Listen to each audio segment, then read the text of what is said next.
여호와의 증인은 1872년 우리 찰스 테이즈 러셀이라는 사람이 국제 성서 연구회라는 단체를 세우면서 시작이 됐습니다.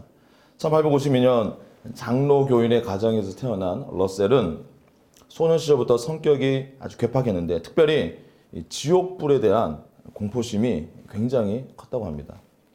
그러다가 17세에 안식교, 제7일 안식교 교인들을 만났는데 그 제7일 안식교의 기본 교리가 뭐냐면 지옥이 없다는 것입니다.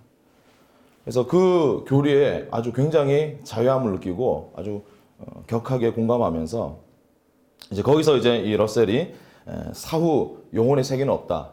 또 고통받는 지옥은 존재하지 않는다라는 그런 안식교의 교리가 기초가 된 이런 여호와의 증인의 교리를 만들기 시작합니다. 그래서 오늘은 간단하게 성경에서 완전히 벗어난 여호와의 증인의 대표적인 8가지 교리를 살펴보도록 하겠습니다. 첫 번째, 여호와의 증인은 잘못된 구원관을 가지고 있습니다.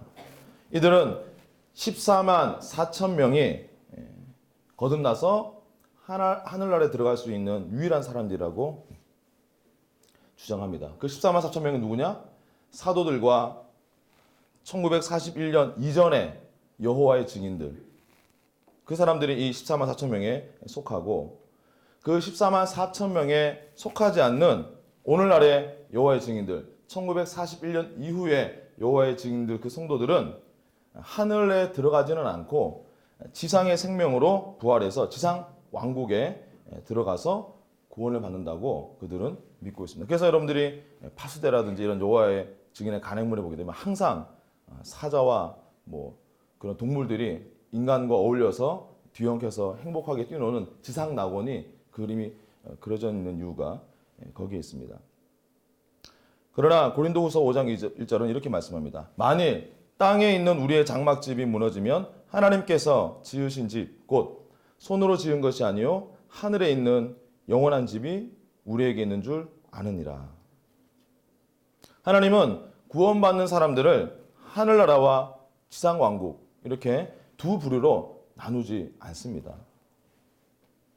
요한복음 3장 16절 우리가 잘 아는 말씀이죠. 우리 한글 킹제임스 버전에 보니까 하나님께서 세상을 이처럼 사랑하사 그의 독생자를 주셨으니 이는 그를 믿는 사람은 누구든지 멸망하지 않고 영생을 얻게 하려 하심이니라. 하나님은 14만 4천 명만 구원하는 것이 아니라 예수님을 나의 구주, 나의 하나님을 영접하는 모든 사람들을 다 구원하시고 그들을 위한 영원한 집을 예비하셨다. 어디에? 하늘에 말씀하고 있습니다. 두 번째, 여호와의 증인은 성경을 멋대로 해석합니다.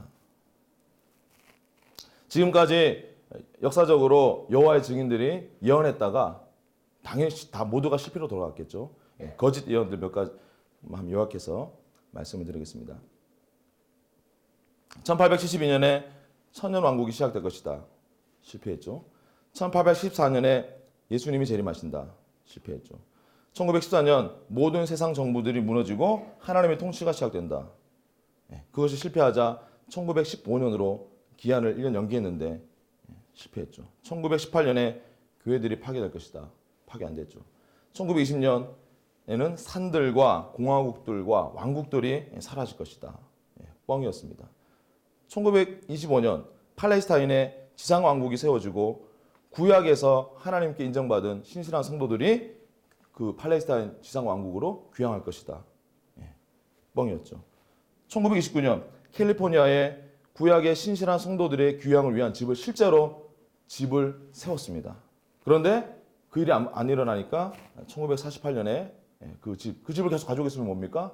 자기들의 교리가 거짓이라는 것이 계속 인정하는 것이기 때문에 그것을 다른 단체에 팔아버립니다. 1932년에 기독교계가 전복될 것이다. 안 이루어졌죠. 1975년에는 1872년에 임할 것이라고 예언했던 청년 완국이 1975년에 옮겨져서 임할 것이다 라고 했는데 모두가 다 실패로 돌아갔습니다. 바로 이러한 잘못된 예언들은 뭘 증명합니까? 여호와의 증인은 성경을 올바로 해석할 능력이 없다는 것을 스스로 증명하고 있는 것입니다.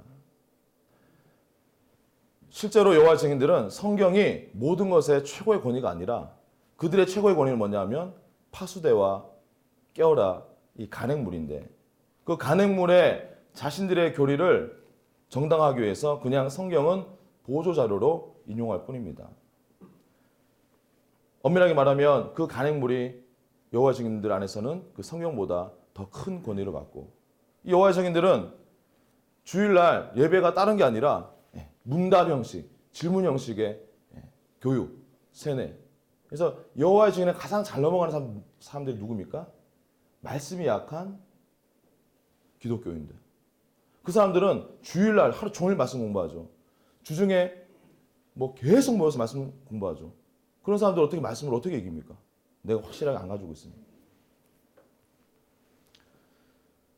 그리고 그들은 자기의 교리에 맞게 짜집기하고 편집한 새로운 성경, 신세계역 버전이라는 성경을 따로 사용합니다.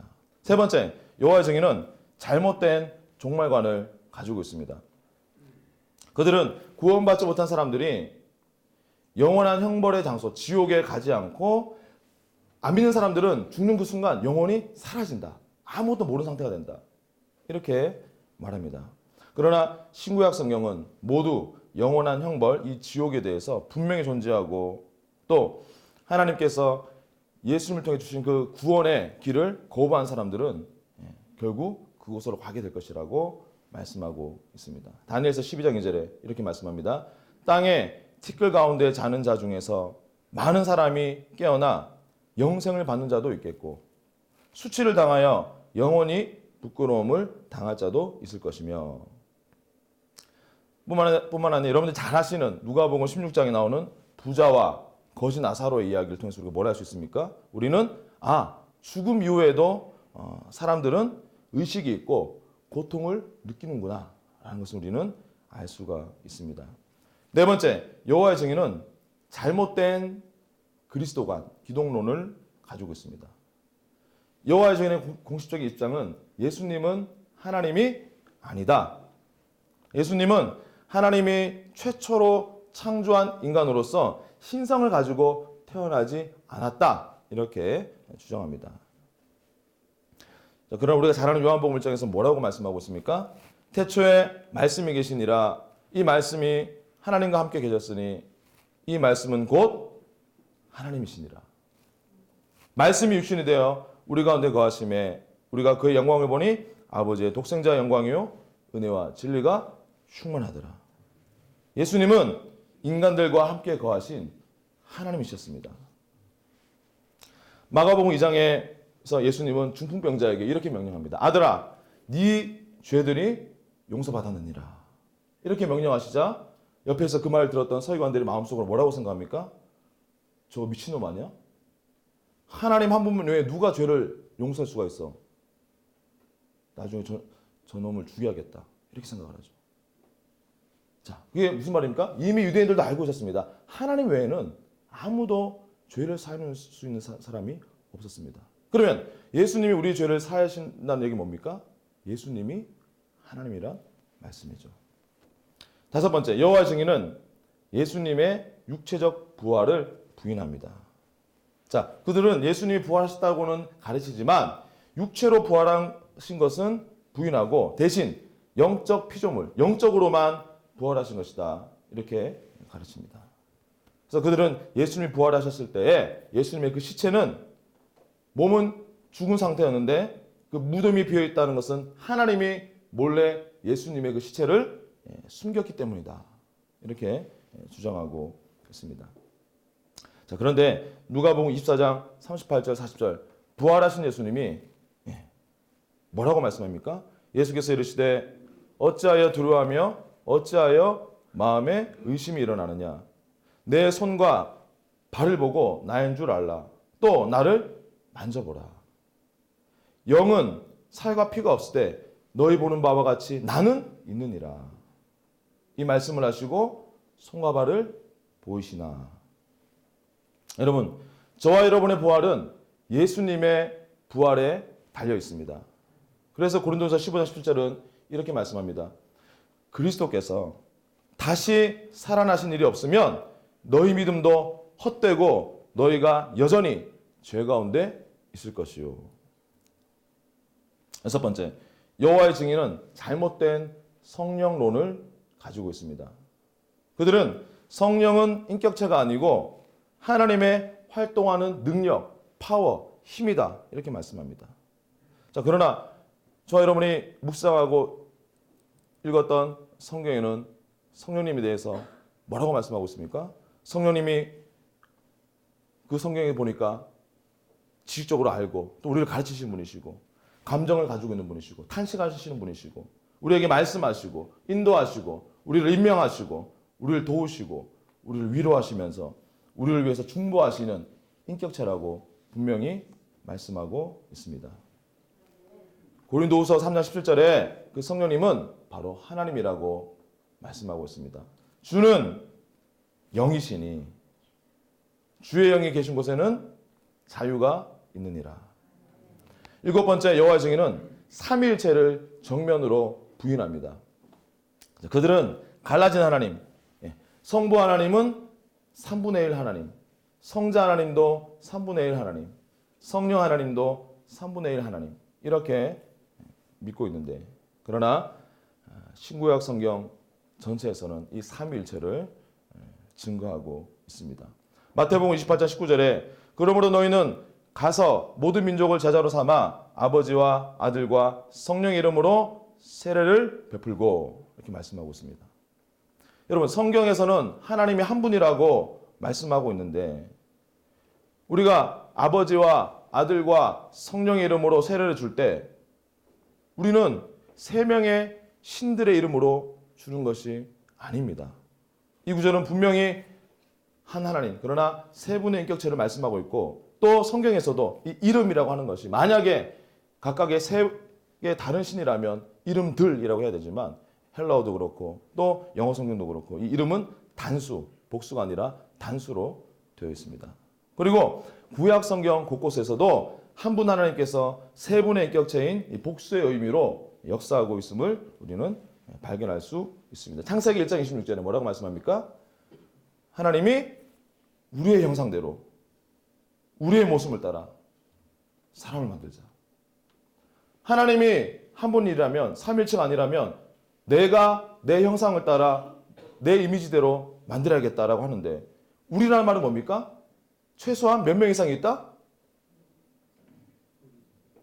몇 명 이상? 2명 이상.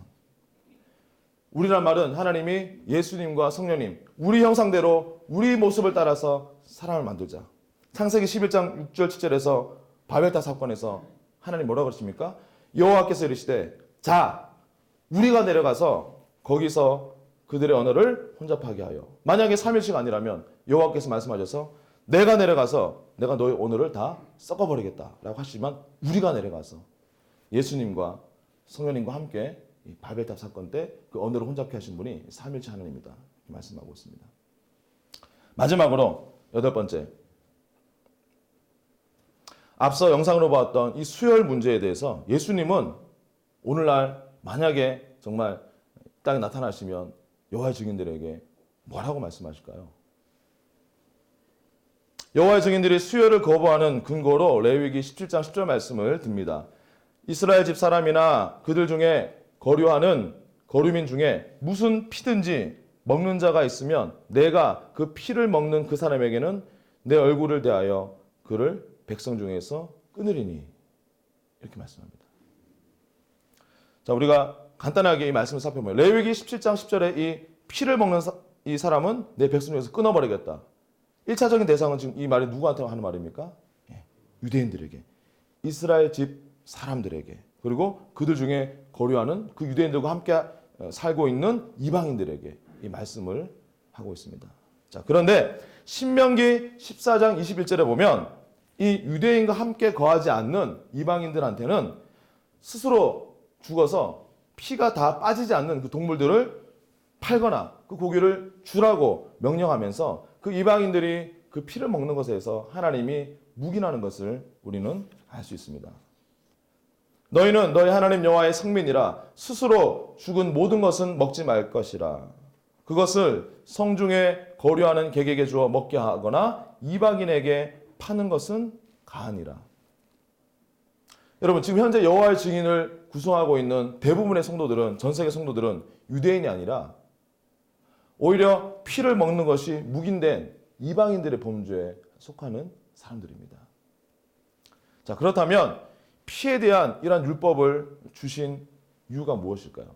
좀 전에 봤던 레위기 17장 10절 바로 그 다음 절 11절 말씀에서 이렇게 말씀합니다. 육체의 생명은 피에 있음이라 내가 이 피를 너희에게 주어 제단에 뿌려 너희의 생명을 위하여 속죄하게 하였나니 생명이 피에 있으므로 피가 죄를 속하느니라. 하나님께서는 육체의 생명을 주는 것이 피라고 말씀하시면서 다른 사람에게 그것을 주라고 명령하는 것이 아니라 뭐라고 말씀합니까? 내가 이 피를 너희에게 주어. 이렇게 말씀하십니다. 이게 무슨 말입니까? 바로 이 말씀은 장차 마지막 희생제사이신 예수님, 하나님의 본체이신 예수님이 십자가에서 내가 이 피를 너에게 주어 너희를 속죄할 것이다. 그래서 하나님께서 구약의 제단 위에서 죄들을 위해서 우리에게 주신 그 피는 우리 모두를 위해 십자가에서 쏟으실 그 예수님의 피에 대한 예표이고 상징이었습니다. 때문에 하나님이 이 피는 가볍게 취급하거나 경시되어서는 안 된다라고 율법에서 거듭 강조하셨습니다. 하나님께서 저와 여러분의 그 죄를 속죄하신 것을 늘 우리가 기억하고 감사하고 하나님께 영광 돌려야 될 줄 믿습니다. 바로 이것이 하나님이 피를 중요하게 여기신 이유입니다. 그래서 이 수혈을 받으면 구원받지 못한다는 여호와의 증인들의 믿음은 성경을 오해한 것이고 또 실제로 피 흘려지지 않은 고기를 먹는 것하고 피를 수혈받는 것하고는 전혀 차원이 다른 이야기입니다. 예수님이 안식일에 한쪽 손에 오그라든 사람을 치료할 때 바리새인들이 예수님을 모함하려고 뭐라고 합니까? 왜 안식일날 율법을 어기고 그 사람을 치료하느냐? 그랬더니 예수님이 이렇게 말씀하십니다. 예수께서 그들에게 이르시되 내가 너에게 묻노니 안식일에 선을 하는 것과 악을 행하는 것, 생명을 구하는 것과 죽이는 것 어느 것이 옳으냐 하시며, 여러분 율법은 생명을 구하는 것을 권장하고 있습니다. 만약에 이 율법을 왜곡해서 여호와의 증인 여러분들에게 당신은 생명을 구하기 위해서라도 절대로 수혈을 해서는 안 된다 라고 말하는 사람이 있다면 그 사람은 누구와 같습니까? 바로 피상적인 방식으로 이 성경 말씀을 받아들이는 예수님 당시의 바리새인들과 똑같은 사람이라는 것을 우리는 알아채야 될 것입니다. 더 엄밀하게 말하면 남이 자기 자식이나 다른 사람이 수혈 받는 것을 막는 것은 뭡니까? 받지 못하는 것은 살인죄입니다. 내가 수혈받지 않기로 결단한 것은 무슨 죄입니까? 자살죄입니다. 말씀을 정리하겠습니다. 하나님은 우리를 아직 역사가 150년도 안 된 반성경적인 믿음으로 세워진 이 여호와의 증인과 같은 이런 이단들의 맞서는 예수 그리스도의 증인, 복음의 증인으로 부르셨습니다. 오늘 설교 본문 누가복음 24장 44절 48절을 보면 복음의 증인이란 말이 나오죠. 48절에 너희는 이 모든 일의 증인이라. 그런데 이 모든 일, 이 복음의 증인이 되기 위한 조건이 그 앞에 45절에 나옵니다. 뭡니까? 마음이 열려 성경 말씀이 깨달아진 사람들만이 복음의 증인이 될 수가 있습니다. 교회를 심는다는데 여전히 내가 이 말씀을 깨닫지 못하고 예수 그리스도 십자가 복음을 깨닫지 못하면 복음의 증인의 자격이 없는 것이죠. 44절 45절에서 성경의 원저자이신 부활하신 예수님께서 모세오경과 예언서와 시편을 포함한 구약 성경을 가지고 그 제자들에게 성경에 대해서 저자 직강을 하십니다. 그러면서 46절 47절에서 전체 성경의 주제를 두 가지로 요약해주고 계십니다. 첫 번째는 뭡니까? 46절에 또 이르시되 이같이 그리스도가 고난을 받고 제3일에 죽은 자 가운데서 살아날 것과 바로 신약 성경이 아니라 이 당시에는 부활하신 예수님이 이 땅에 계실 때는 구약 성경이 전부였는데 그 구약 성경을 통해서도 우리는 뭘 붙들어야 됩니까? 바로 예수님께서 우리 죄를 십자가에서 대신 담당하시고 죽으심으로 말미암아 당신의 피값으로 우리의 모든 죄의 값을 다 지불하시고 또 부활하셔서 우리를 하나님 앞에 영원히 완전한 의인으로 만들었다는 이 기쁜 소식, 이 복음이 성경의 첫 번째 주제라고 말씀하고 있습니다. 자, 그러면 이 나머지 성경의 두 번째 주제는 뭡니까? 47절에 같이 읽겠습니다. 시작!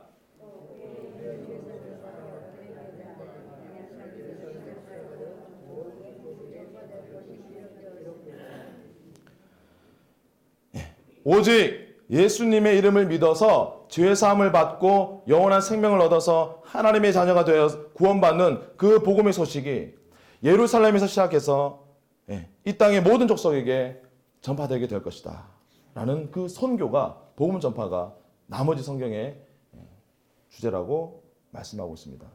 여러분, 이 복음과 복음 전파, 선교 이 두 가지는 하나님께서 경영하시는 이 세계 역사의 전부이시고 세상은 이것을 중심으로 돌아가고 있습니다. 여러분들이 접하는 모든 소식은 이 두 가지로 발생합니다. 복음의 진보를 돕는 하나님의 역사, 이 복음의 진보를 막는 마귀의 역사.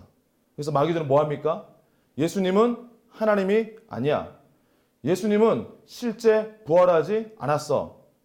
예수님만으로는 완전한 구원을 얻을 수 없어. 예수님을 제거하고 빼버리는 이 일들을 마귀가 여러 가지 방법을 통해서 또 이 이단들을 통해서 하고 있는 것입니다. 저는 여호와의 증인과 같은 이런 이단이나 잘못된 믿음에 항상 저와 여러분이 성경 말씀에 뿌리를 내리고 깨어있기를 축원드립니다. 그리고 오직 성경, 오직 예수, 오직 은혜의 진리가 저와 여러분의 모든 영혼, 또 우리의 자녀, 우리의 가정과 우리의 사업의 중심이 되어서 무엇을 하든지 복음과 선교에 조금이라도 도움이 되는 선택을 하시는, 그래서 강력한 복음의 능력의 증인이 되시는 여러분 되시기를 주의 이름으로 축원드립니다.